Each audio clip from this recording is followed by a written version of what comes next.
Jawaban rekan-rekan karena terus silakan berakhir bersama rekan Nabila. Asik.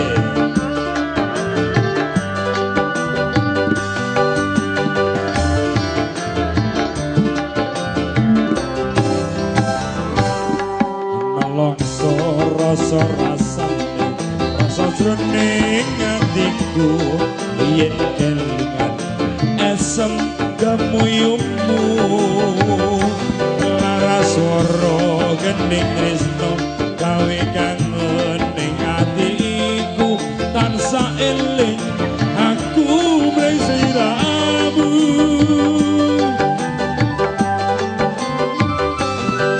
tukang masak tenane aku ngerti atimu yen wis mesti aku tujodohmu pancen rasa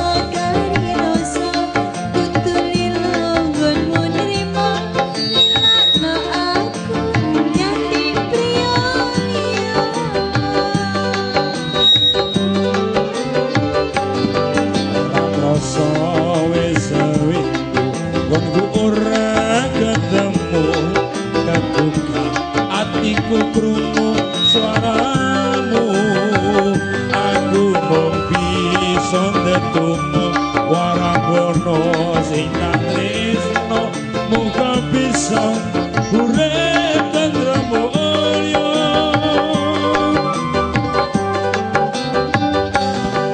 tak tulis kon tresnamu ing gendikap tresnamu tak tembake saben kangen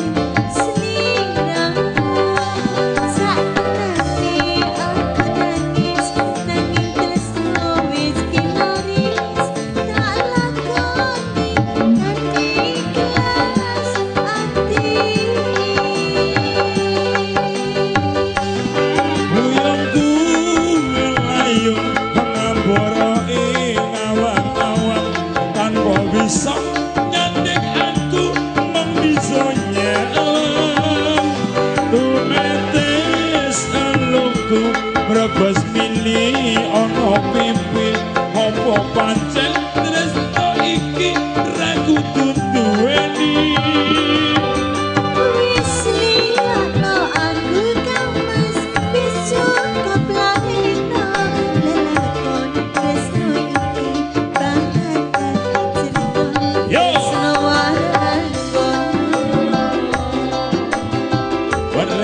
karena silakan mengambil bersama dulur-dulur Nabila.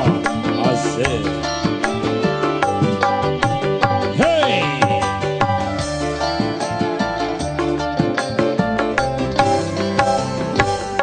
Rak rasa wis windu monggo ora ketemu kebuka atiku krungu suaramu aku mung bisa ndedonga warabono sing tak tresno muga bisa urip tentrem mulya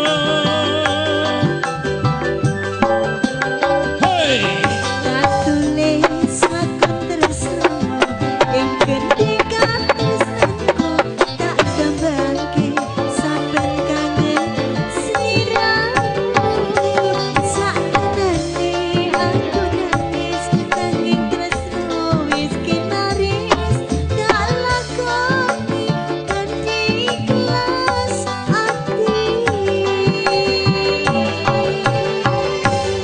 uyungku ngayung ngambara ing awang-awang tanpa bisa nyandeng aku mau bisa nyelam atuh metes lungku brebes mili ono pipi opo pancen tresno iki ragu duweni wis liyano aku kamas wis cukup lahirno lelakon tresno iki bakal dadi cerita tresno waragono